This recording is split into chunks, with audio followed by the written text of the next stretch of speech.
खाली इसलिए भी बजानी है, खाली बजाओ, वाइस चांसलर को नींद से जगाओ और भारत सरकार को नींद से जगाओ, क्योंकि सबके जो मास डिस्प्लेसमेंट हुआ है दिल्ली यूनिवर्सिटी में 2500 से ज्यादा टीचर्स का, असिस्टेंट प्रोफेसर्स का, उनकी थाली खाली हो चुकी है। वो लोग 20-20 साल 14-14 साल से पढ़ा रहे थे, आपने देखा क्या हुआ। तो ये थाली बजा के इनको सुनाने का एक प्रतीक है कि आपने उन लोगों की थाली में निवाला वो छीन लिया। ये बजा के दिखा रहे हैं कि अब हमारी थाली खाली बजाइए।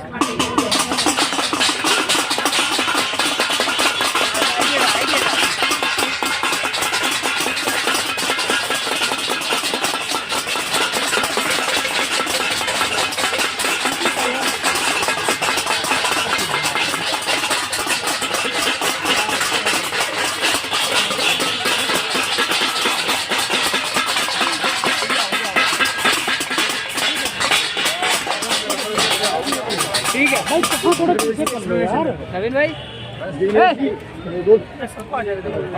भाई माइक पकड़ लो भाई, माइक पकड़ लो, माइक पकड़ लो, खड़े हो जाओ, खड़े रोल एक सेकंड दूसरे साथियों आप क्या करेंगे।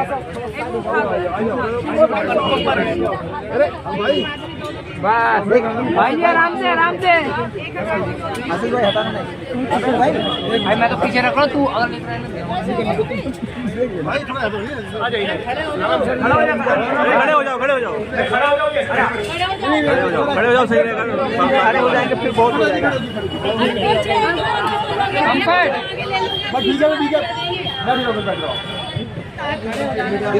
आज गुजरात से दिल्ली पहुंचे हैं और डॉक्टर लगभग 108 में सपना आ चुका है और बात की जाती है बहुजन समाज को लेकर के, लगता है कि जाति पर ही प्रहार हो रहा है और खासकर SC/ST OBC माइनॉरिटी को लेकर। देखिए साथी प्रोफेसर डॉक्टर रितु सिंह का धरना दलित आंदोलन में एक सीमा चिन्ह रूप में बहुत ही ऐतिहासिक धरना है, ऐतिहासिक आंदोलन। अनफॉर्चुनेटली संविधान के मूल्यों के बजाय भारत के प्रधानमंत्री नरेंद्र मोदी और उनके सभी भाजपा के साथी हमारे विश्वविद्यालय में बाबा साहब अम्बेडकर और भारत के संविधान के मूल्यों को स्थापित करने के बजाय मनुस्मृति के मूल्यों को स्थापित करने में लगे हैं। उनका प्रयास है कि दलित, आदिवासी, ओबीसी, BNT ऐसे वंचित समुदाय से आने वाले जो भी टीचर्स हैं, जो भी प्रोफेसर हैं, उन सबको चुन कर निकाला जाए। ऐसे प्रोफेसर जो फूले की बात करते हैं, अम्बेडकर की बात करते हैं, पेरियार की बात करते हैं, हमारी डाइवर्सिटी को सेलिब्रेट करने की बात करते हैं, संविधान की बात करते हैं, इन अध्यापकों के खिलाफ मानो कि यहाँ की यूनिवर्सिटी ने कोई युद्ध छेड़ दिया हो, इस प्रकार का माहौल। तो फिर रितु सिंह का मामला साफ है, यह है कि पुलिस ने मुकदमा दर्ज किया है, FIR दर्ज हुई है, चार्जशीट हो चुका है। आखिरकार इन प्रोफेसर जिनके खिलाफ मुकदमा दर्ज हुआ है उनकी गिरफ्तारी क्यों नहीं हो रही, उनको सस्पेंड क्यों नहीं जा रहा, क्यों रितु को 108 दिन तक धरना देना पड़ा। ये हमारे पुलिस के लिए, प्रशासन के लिए, सरकार के लिए बड़ी शर्म का विषय है। मैं मानता हूं कि भारत के संविधान को और बाबा साहब अम्बेडकर को सबसे ज्यादा कोई नफरत करता है वो है RSS और भाजपा के लोग। जब संविधान हमारी कॉन्स्टिट्यूंट असेंबली में एक्सेप्ट हुआ उसके 4 दिन के बाद ऑर्गेनाइजर में पब्लिश हुआ था कि हमको डॉक्टर अम्बेडकर का संविधान नहीं मनुस्मृति चाहिए। RSS के लोग पहले ये भी कह चुके हैं बाबा साहब अम्बेडकर के संविधान को समंदर में फेंक देना चाहिए, उसको कूड़ेदान में फेंक देना चाहिए। तो इसी प्रकार की सोच वाले लोग जब यूनिवर्सिटी में बैठे हो, स्टेट के सारे ऑर्गन्स को कब्जा करके बैठे हो, तो स्वाभाविक है किस प्रकार के सबको वहां निकाला जाएगा। ये मामला केवल लक्ष्मण यादव या रतन लाल या रितु का नहीं, ये तीनों के साथ साथ पूरे भारत की सभी यूनिवर्सिटी में जिस प्रकार से मनुवाद को घुसेड़ने की कोशिश की जा रही है, जिस प्रकार से काउंटर रेवोल्यूशन प्रतिक्रांति हो रही है, उसके खिलाफ हम लोग लड़ाई लड़ रही है। और इस लड़ाई में जो पॉलिटिकल क्लास एब्सेंट है, जो अब तक उनका समर्थन नहीं मिला, उन तमाम को भी आप सभी मीडिया साथियों की ओर से ये अनुरोध करते हैं कि आने वाले दिन में वो एक पूरा दिन सारी पार्टी के दलित, आदिवासी, ओबीसी नेता यहाँ पर आकर धरने में उसका कॉल देने वाले, उसका आह्वान देने वाले, ताकि दूध का दूध और पानी का पानी हो जाए कि कौन अम्बेडकर में मानता है और कौन अपने पॉलिटिकल पार्टी के चापलूस है।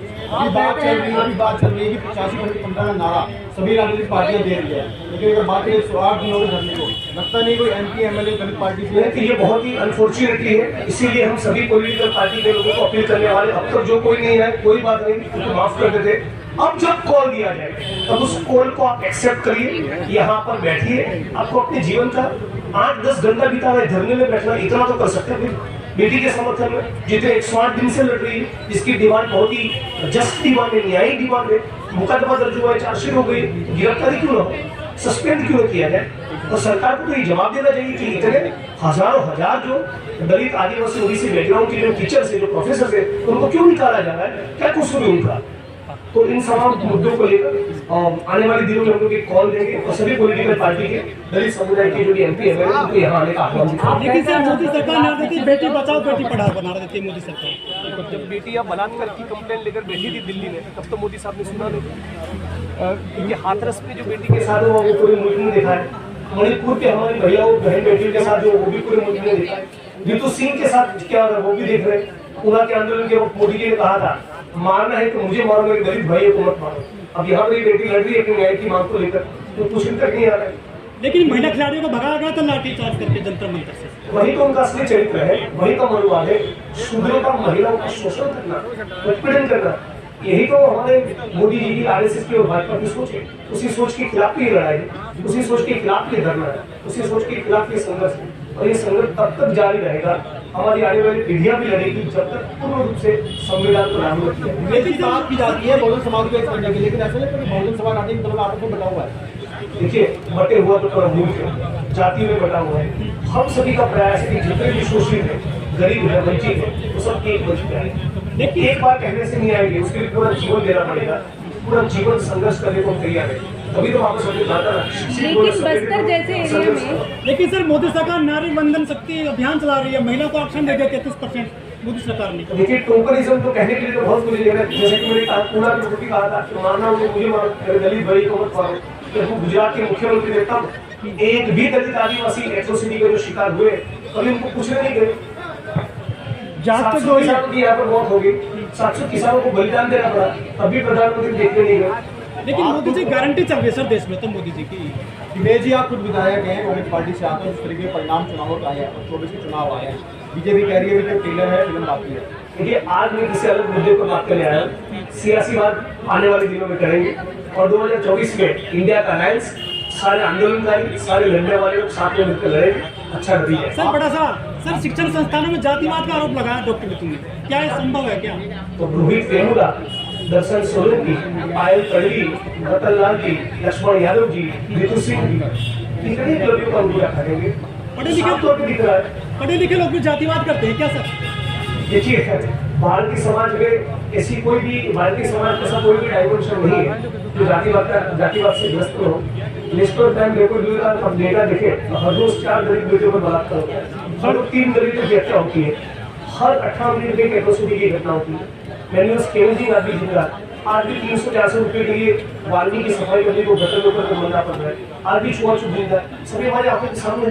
लेकिन अभी मोदी जी ने स्पीच दी थी जिसमें उन्होंने कहा 5 जातियां हैं, 2 ही जातियां वो जब उत्तर प्रदेश में जाते हैं तो क्या ओबीसी के जी, बाकी पूरा नहीं पर उन्होंने कहा 5 ही जातियां हैं, महिला, छात्र, किसान, बाकी लोग कहाँ गए फिर? तो वही तो सवाल उनको पूछना चाहिए। जी बात करें, दिल्ली की धरती पर आए हैं और बात करें आम आदमी पार्टी में मुखिया अरविंद केजरीवाल, आम आदमी पार्टी की बात करें, राजेंद्र गौतम के अलावा कोई भी नुमाइंदा यहाँ तक पहुंचा नहीं है। और मैं बात करूँ भीम आर्मी लगा, हम सभी पॉलिटिकल पार्टी के साथियों को हाथ जोड़कर विनती कर रहे हैं, बहुत ही न्यायिक और वाजबी मुद्दा है।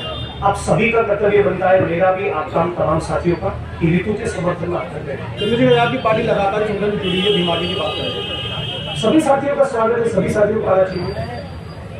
क्या लग रहा है कांग्रेस पार्टी से आप आते हैं, कांग्रेस पार्टी को नुमाइंदा से पहुंचा आएंगे, वो भी हम सभी को अपील करेंगे, हम भी पर्सनली अपील करेंगे। राहुल गांधी जाते हैं, रिक्शे वालों के पास जाते हैं, फर्नीचर मार्केट में जाते हैं, फिर वालों के पास जाते हैं, क्या लगा ऋतु के पास नहीं आना चाहिए? पूरा के आंदोलन में भी गए थे, हाथरस में भी गए थे, लेकिन दिल्ली में कांग्रेस का ख्याल है, क्या लगता है? मैं आया हूँ उनके प्रति।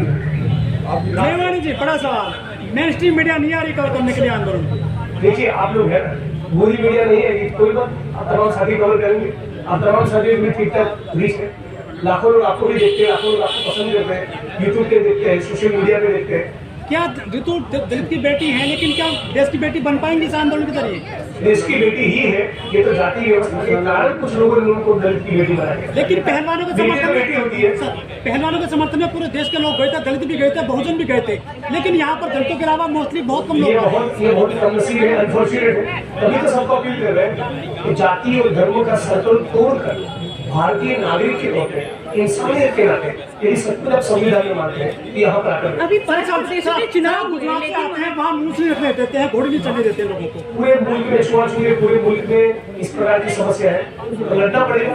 हम लड़ रहे हैं, संघर्ष कर रहे हैं। सर, एक सवाल आता है, जब कहलगांव आंदोलन हुआ था तो वहाँ पे काफी बड़े-बड़े दिग्गज, बड़े-बड़े नाम, बड़े-बड़े चेहरे उस आंदोलन में आकर शामिल हुए थे।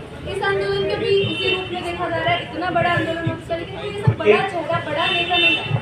आप तमाम लोग बड़े हैं जो यहाँ पर मौजूद हैं। नेता, पॉलिटिकल नेता कौन होता है? जो सड़क पर अगर खड़ा रहता है वो नेता होता है।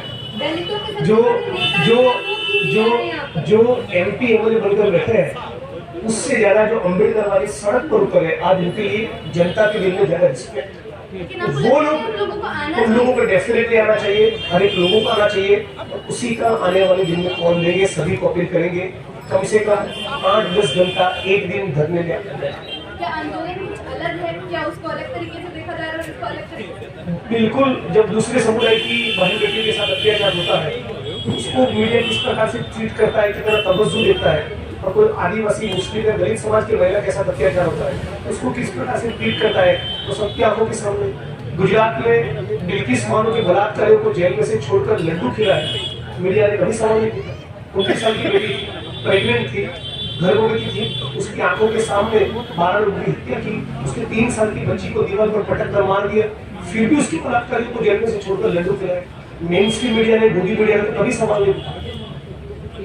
तो ये है हम सभी की आंखों के सामने। तभी तो आप लोगों के लिए लोगों को रिस्पेक्ट है, तभी तो यूट्यूब के साथी उनको लाखों की तादाद में धीरे धीरे लोग देखना पसंद कर रहे हैं। आप लोग कहते हैं डंपर खिलाफ है, लेकिन यहाँ पर खाली बजाई जा रही है, क्या समझा जाए? मोदी जी कहने पर आप लोग आगे बढ़ रहे हैं। बिल्कुल नहीं, ये तो ऋतु जी का आह्वान है, हम सब उसके समर्थन में नंबर ही तो था। मोदी जी का ये कहना है कि यदि थाली बजाने से, सुनिए, थाली बजाने से कोरोना मर सकता है तो जातिवाद क्यों नहीं मर सकता?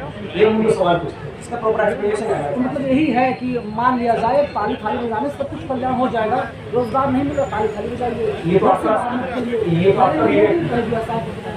खरीद है। थाली बजाने से, थाली बजाने से कुछ नहीं होगा, ये कहने की जरूरत है क्या? ये तो लड़ रहे हैं 108 दिन से, 108 दिन से लड़ रहे हैं। बढ़ावा दे रहे हैं कौन? ये आंदोलन, इसका मैं जवाब दे दूं किस प्रकार से? एक सेकंड बताइए, आप बताइए किस प्रकार से? नहीं, मोदी ने कहा आपको पता है कि ताली थाली बजाने से कोरोना दूर नहीं होगा। थाली के ऊपर मोदी जी का पैटर्न देखा, अच्छा, थाली के ऊपर भारत के देश में सभी थाली के मोदी जी के नाम जोड़े।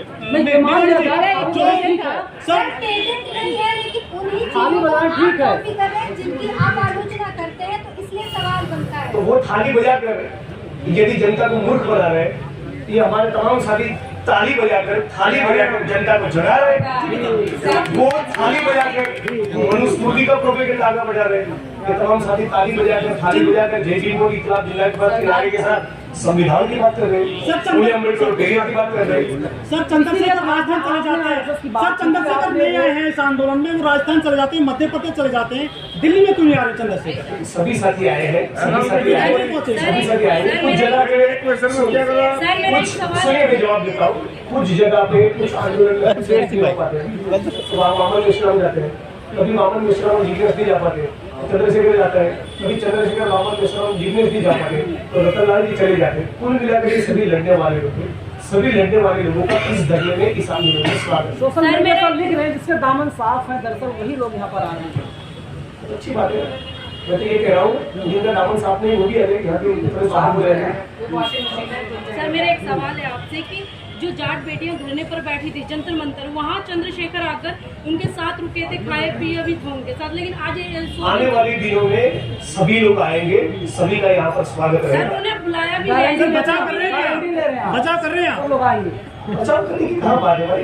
सभी का स्वागत है, सभी आएंगे। दूर है क्या? सहारनपुर से दिल्ली दूर नहीं है। कोई सोमवार को आया, कोई शुक्रवार को आएगा, कोई अगले सोमवार को आएगा। सर, अभी त्रिलोकपुरी आए थे, त्रिलोकपुरी, लेकिन यहाँ तक नहीं आ पाए, सिर्फ आधे घंटे के रास्ते पे आएंगे ना, वही तो कह रहे हैं, जो साथी नहीं है सभी का संपर्क करेंगे, गारंटी सभी ले के रहे हैं, लोग गारंटी ले रहे हैं, चिट्ठी लिखेंगे, बातचीत करेंगे। सबको पत्र लिखेंगे, भारत के सभी MP MLAs को लिखेंगे, ये मंच लिखेगा, क्यों नहीं लिखेगा? सर सबको बुलाएंगे, आपको पत्र लिखेंगे, आपको व्हाट्सएप में पत्र लिखेंगे।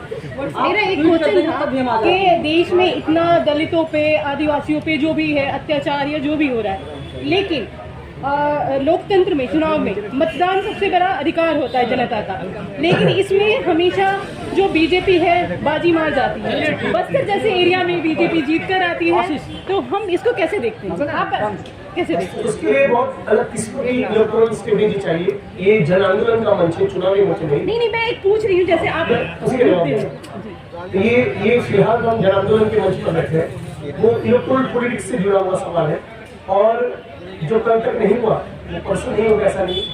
24 को बढ़िया मुकाबला करेंगे। सर गुजरात का विकास बहुत कहा जाता है, कितना विकास हुआ है गुजरात में सर? गुजरात में 100 में से 45 बच्चे कुपोषित, 100 में से 50-55 के करीब बहनें एनीमिक है, दलित, आदिवासी, महिला, मुस्लिम सभी के ऊपर बहुत उत्पीड़न और अत्याचार होता है। तो उत्तर गुजरात जो मेरा विधानसभा क्षेत्र है, पीने के पानी की बड़ी किल्लत, बहुत गुजरात में सवाल है। तो क्या धर्मों की राजनीति करके समाज को हिंदू मुसलमान में विभाजित करके रोटी कपड़ा मकान के सवाल से लोगों को भटका करे। 370 पे पीठ थपथपा रही है बीजेपी अपनी। अरे थपथपा वो तो यही करेंगे, हमारे काम है मुस्लिम मुद्दों की बात करें, वो फर्जी मुद्दों की बात करेंगे।